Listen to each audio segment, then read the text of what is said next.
Welcome to Policy Chats, the official podcast of the School of Public Policy at the University of California, Riverside. I'm your host, Rachel Strausman.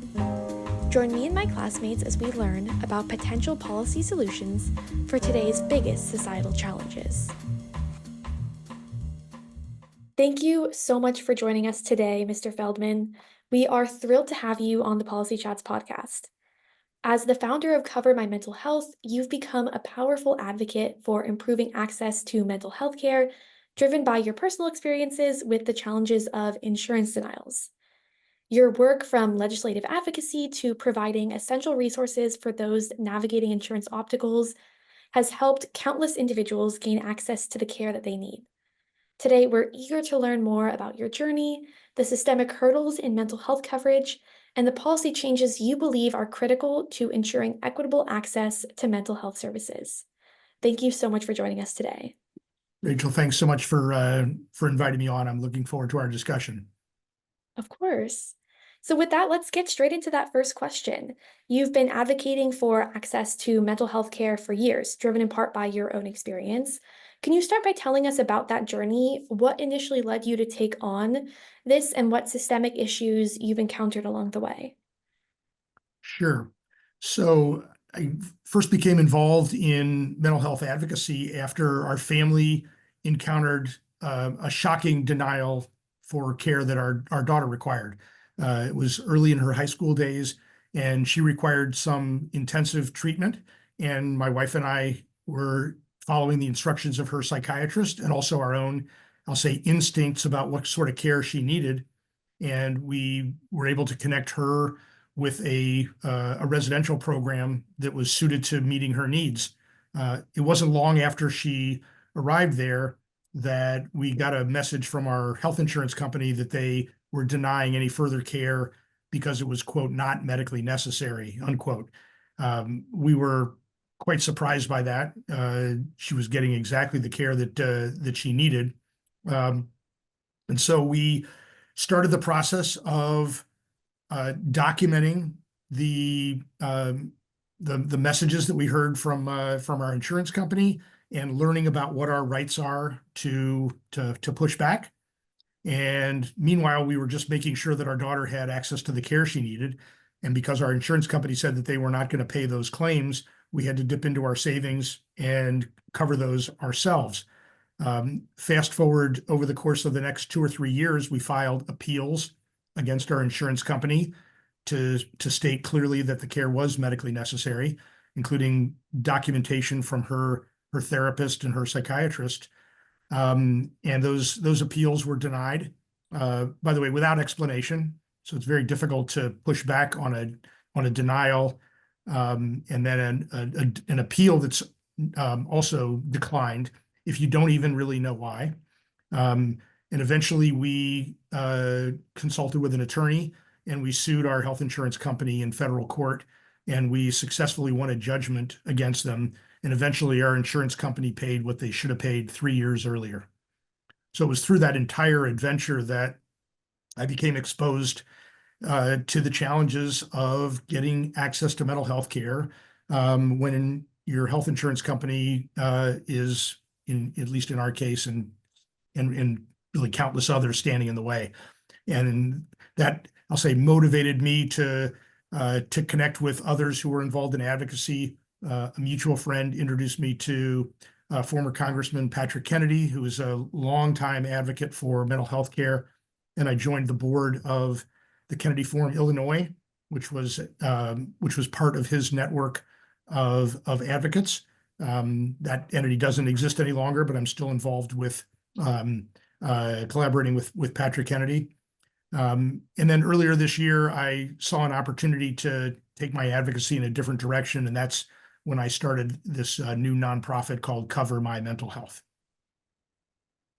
That's amazing. That's, first of all, a beautiful story. And I think it's so inspiring that you remain so committed to your daughter's cause and getting that. Unfortunately, I don't think that, you're alone with, struggling to get insurance to cover healthcare and mental health, to be even more specific. So I think that your story is definitely very touching. Thank you. Thank you. Yeah, we've estimated that between 15 and 22 million claims per year for mental health and substance use disorder care are denied by private insurance companies. It's just a number we shouldn't accept. It's just a huge obstacle to care that's obviously required. Mhm. Yeah, that's definitely a staggering number. Um, Speaking of, I'm curious as to if you're aware of any key policy changes at the federal or state level that you believe are necessary to get these insurance companies to provide adequate mental health and substance use disorder, as you mentioned, coverage.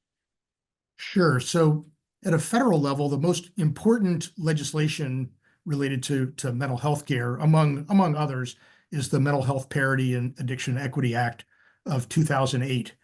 That was really the signature legislation of Patrick Kennedy. It's been on the books for 16 years, and I'd say, made a difference in some respects, but it's also been, I'll say, disappointing in other respects. I think it's certainly changed the expectations that mental health care can't be simply excluded from people's health insurance policies. So that's a huge plus. I think it also changed the expectation that mental health care should be covered and individuals could expect to find a therapist who could help them, or a psychiatrist, or maybe even a higher level of care. At the same time, insurance companies are not fully embracing the spirit of the law, and it's been the subject of numerous policy publications that the mental health parity law uh, hasn't been working as well as it might have been. Um, that's not news to really anyone in the policy world or in the regulatory world. And 2 months ago, the Department of Labor issued new final regulations for the enforcement of this federal law. I'd say the overall theme of those new regulations is to clarify certain aspects of the original regulations that might not have been clear, to close some, I'll say, loopholes in logic, and to require reporting on the part of insurance carriers with regard to their compliance. So those are all, I'll say, positive steps. The key now really is that those are enforced, and they can be enforced from a variety of different vantage points. First and foremost, of course, is that the government would, through the Department of Labor, enforce those regulations and those laws. They might also be enforced by litigation, and they can also be enforced by, I'll say, maybe small e enforcement, by changed expectations by individuals and by clinicians and by employers who have health plans for their employees. Thank you. Yeah, I think it's definitely important to evaluate the different avenues through which that can be addressed. And as litigation thankfully was able to work for you, I understand that can be definitely very costly for individuals and not always accessible. So policy changes are definitely important. Um, Kind of moving forward, we talked about how you had experience overcoming these insurance denials through legal action. How do you see legal precedents in cases like yours influencing policy and regulatory reform on mental health coverage?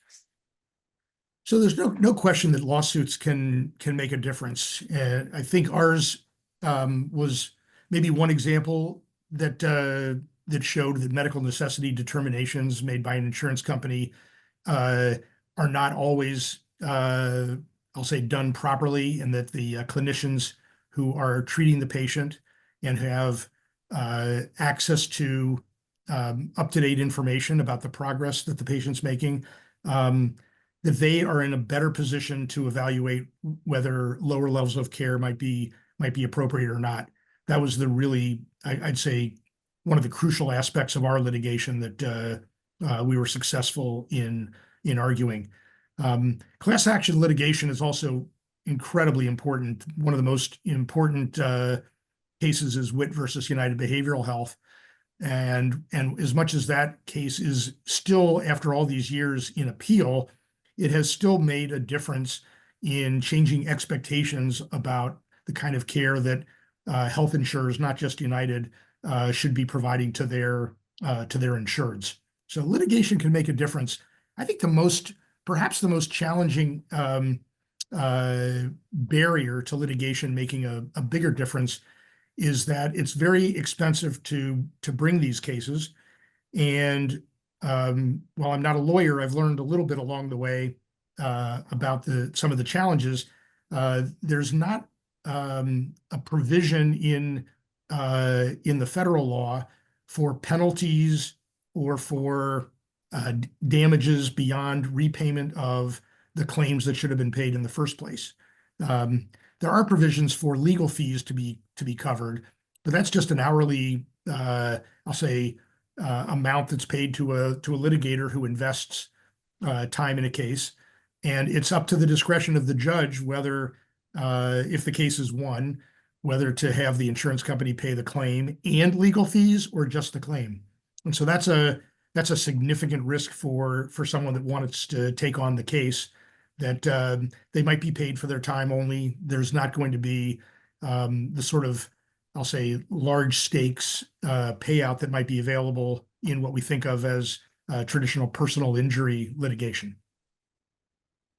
Okay, thank you for that. It's definitely very informative. And going to switching back to more policy and bills, are there any policies that are currently being evaluated that you've seen that do address the enforcement of these mental health coverage issues that can like make a big difference? And how can those be supported? Right. So I think there are certainly different bills in state houses across the country that are trying to, I'll say, either complement or just reinforce the federal laws. I had a conversation a couple of months ago with a senior member of the Department of Labor, and one of the comments that they made to me is that enforcement capacity is a significant issue. And so, as part of the budget that's making its way through Congress, access to sufficient funds for the Department of Labor to be able to afford enforcement is a really big issue. So we think of policy very often as what are the rules and what are the reporting requirements, and how are the mechanisms in place to be able to be sure that the laws are being respected. This is, I'll say, a much more basic policy decision about allocating funding to be able to support capacity at the Department of Labor to pursue investigations and negotiations, and where necessary, litigation to enforce the law with insurance companies.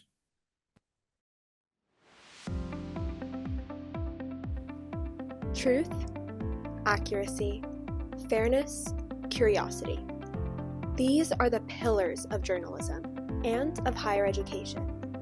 At the Wall Street Journal, we pride ourselves on being a trusted and essential resource.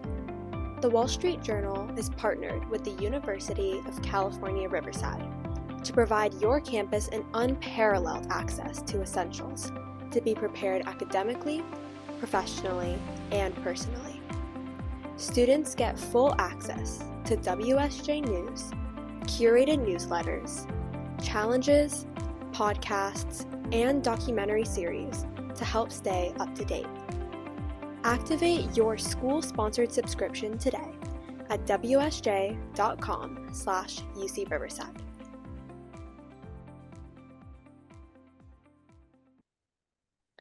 Thank you. And so going more into your organization specifically, Cover My Mental Health, in terms of providing resources for those struggling with insurance denials, what role do you see for advocacy organizations like yours in shaping these policies or these funding opportunities for departments like the Department of Labor? Sure. So first and foremost, I like to think that Cover My Mental Health provides encouragement that individuals and their families don't have to take no for an answer. We also provide then resources to help people push back on insurance companies denying care as not medically necessary when the clinician has determined that in fact that care is necessary, or helping individuals who can't find a provider in their network, the so-called ghost network challenge, where people look in the insurer directory and they can't find a clinician with the right expertise available close by and sometime soon, and they don't know what to do. So that's an important area where we provide help in the form of worksheets to be able to help someone document that they've done their homework, they've reached out to a certain number of providers, and they can quickly and easily document who they called or tried to reach by email, what response they got, and that they came up empty. So that's a really important way that we can provide encouragement in the form of resources to be able to push back today. I think another way in which we can help is in opening up awareness of different mechanisms for dealing with insurance company disputes. So in a health insurance policy, you'll find a description of how to file a formal appeal. So a formal appeal is really a legal step, and it has to be followed very precisely. And there are, I'll say, deadlines that have to be followed, addresses to which information has to be sent, and timelines by which the insurance company needs to respond. What insurance companies don't share with you is that there are other ways of providing evidence to them that they've made a mistake, they've made the wrong decision about medical necessity, or there's no one in the network and you need help now. Formal complaints are an important tool. They're different from appeals. Also being able to reach out to your regulators, whether state or federal, as well as accessing support from constituent services by reaching out to your elected officials, either at a state or federal level. Those are all different, I'll say, avenues that can be pursued that are short of the really legal process of filing a formal appeal. Thank you so much for sharing that. I'm curious, actually. You mentioned access or availability of providers that cover mental health services. I know that here in the Inland Empire, we have an overall physician shortage, and there are a couple policies in place that they have to try to mitigate that and get our physicians numbers up to more support our population. But do you find, in addition to coverage, that there's difficulties finding mental health providers in certain areas? So I think this is an across-the-board challenge for insurance networks. I'm certainly more aware of shortages for mental health care providers than I am for medical and surgical care. I'm not aware of one part of the country being more challenged than another. Certainly rural communities can have really significant challenges, and telehealth can make a difference there. I've interacted with several folks who operate in rural or small town settings, and they've told me how telehealth makes all the difference in the world. It just has to be, I'll say, covered by an insurance company. And COVID, I think, went a long way towards demonstrating that telehealth is a great way to, I'll say, eliminate distance from the equation. But that doesn't mean it's going to be covered all the time for the care that's necessary. No, I think ghost networks are it's a really insidious problem, because when you pay for your health insurance, you expect that they're going to provide you with a network of competent clinicians, whether psychiatrists, psychologists, or therapists. And when that becomes challenging, it can just be, I'll say, confusing and frustrating.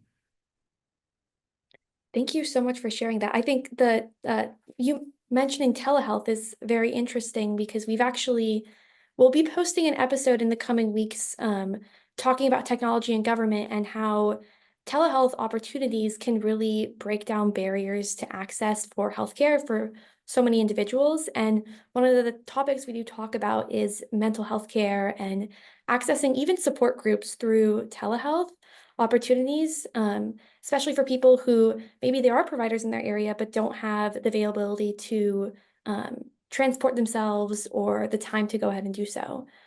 But bridging off of that, given this seemingly growing national focus on mental health, especially if you compare now to 20, 40 years ago, what changes or new requirements should state insurance regulators that you haven't already discussed about be pushing to improve mental health coverage? Right. So I think there are several different ways in which state regulators can have an impact. Because they're closer to the markets than federal regulators, they're in a position to support information sharing with individuals about what expectations they should have about access to care.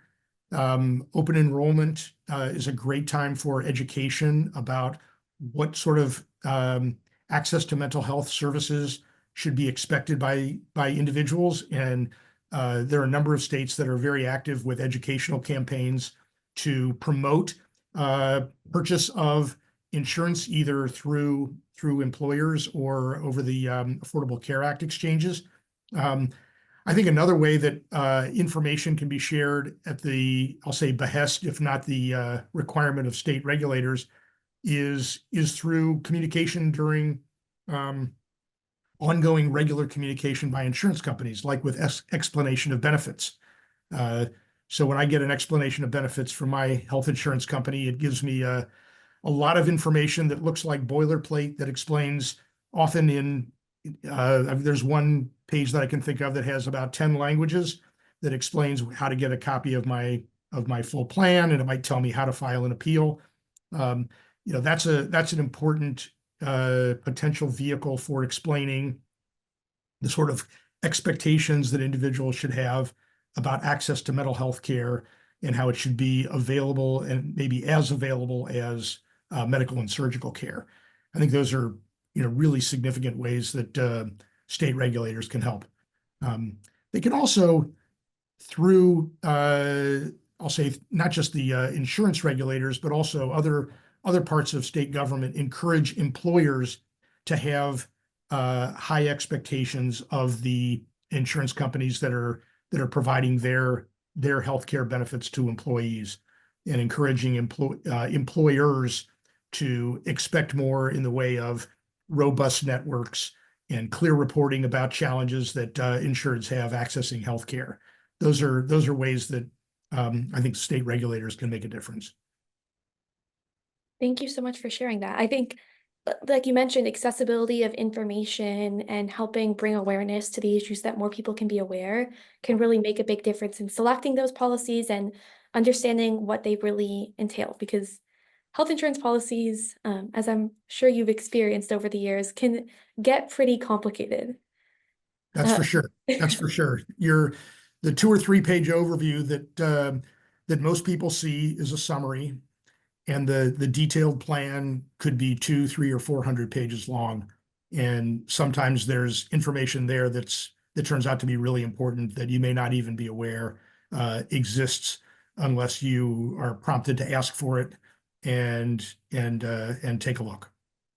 Yeah, most definitely.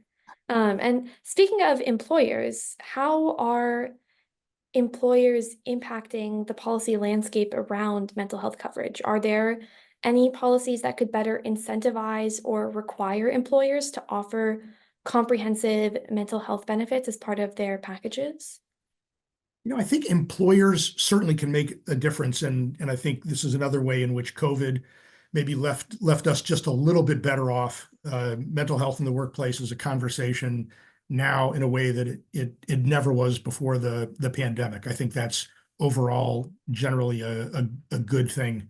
I think one of the I'll say big opportunities to improve access to care is for employers to have better access to information about claims that are paid for their employees who are accessing mental health care or who are having trouble accessing mental health care, and how it impacts the overall economics of their benefit program.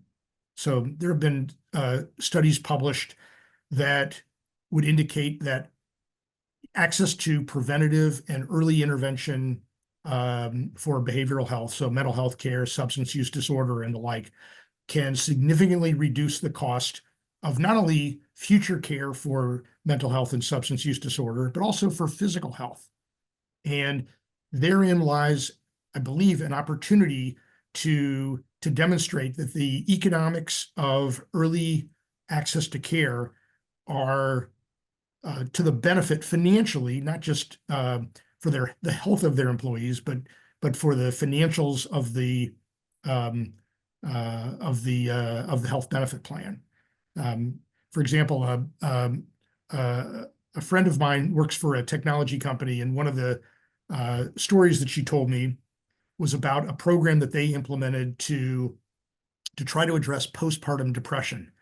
And so it's a large company, and on a large scale basis, they identified an expert to provide screening for pregnant women early on to evaluate whether or not they were at risk of postpartum depression. And it was voluntary. And if they were identified as at risk, then they were, at their discretion, provided access to care to avoid, or just to, I'll say, mitigate the risk of postpartum depression and the cost, sometimes the extreme costs associated with treating that. And the result of this program was not only a dramatic decrease in postpartum depression, but an overall decrease in the economics of overall healthcare for this population. So this is a really interesting, I'll say, sliver of evaluation that suggests that it could be similarly to the benefit of employers, but we need to do the work, and employers need to have access to the data, either to crunch the numbers themselves or to have their experts crunch the numbers to see where they can enjoy benefits, not just of keeping their employees and their families healthy, but for the financial benefit of their overall organization. Yeah, I think key to understanding these public problems and these policy issues is truly identifying those key stakeholders and what role they can play and what, kind of what benefit it still does give to them.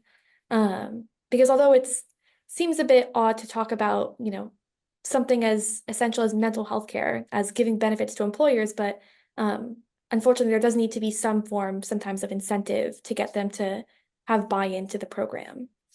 Well, that's exactly right. And, one of the, I'll say, incentives that we didn't quite touch on, but I think is important, is that the existing laws for enforcement of federal regulations and state regulations don't really provide for penalties to speak of, except in the case of, I'll say, overt fraud, but that's extremely unusual, if not unfounded.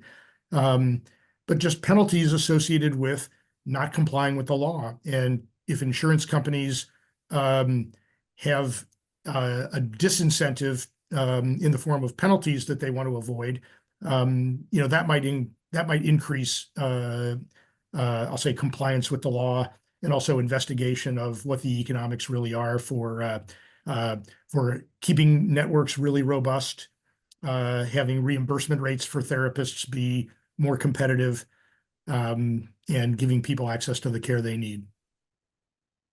Yeah, that's definitely an important, side of that coin, the incentive and the disincentive. As we kind of start to wrap up, I'm curious, a question that we often ask our guests is if we could give you a magic wand and you could create any policy, be it about enforcement for the insurance companies, incentives or disincentives for the employers, what would that look like, and how would that combat this issue of mental health coverage?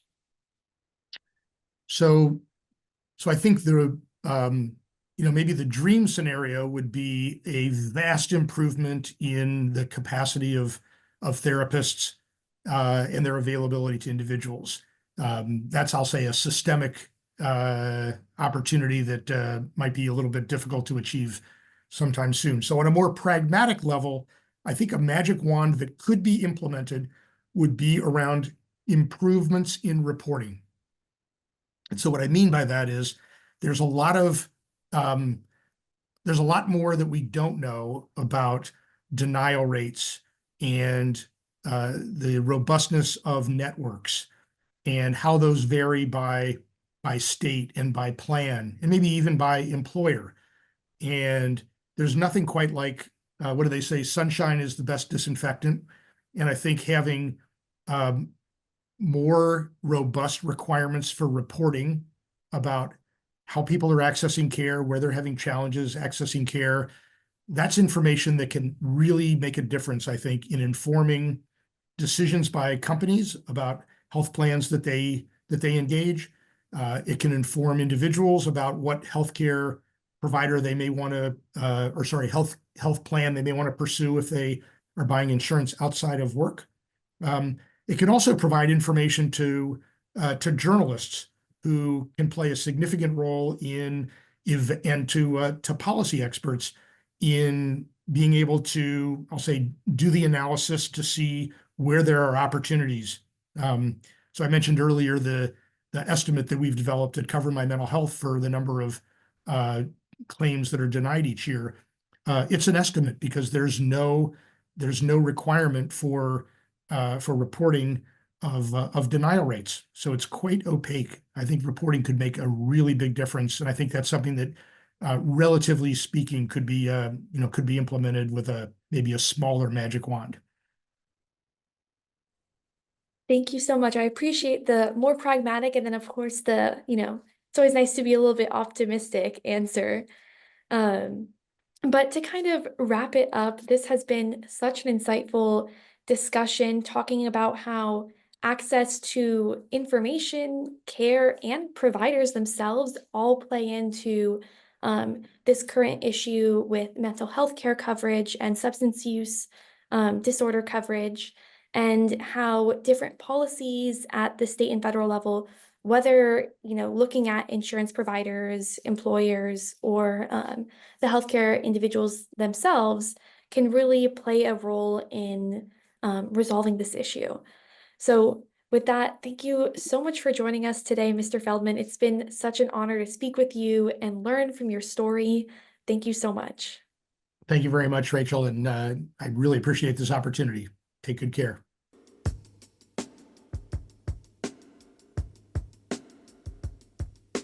This podcast is a production of the UC Riverside School of Public Policy, and our theme music was produced by Veer Sinha.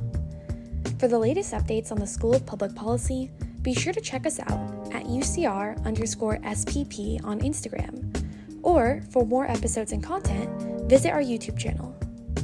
I'm Rachel Strausman. Till next time.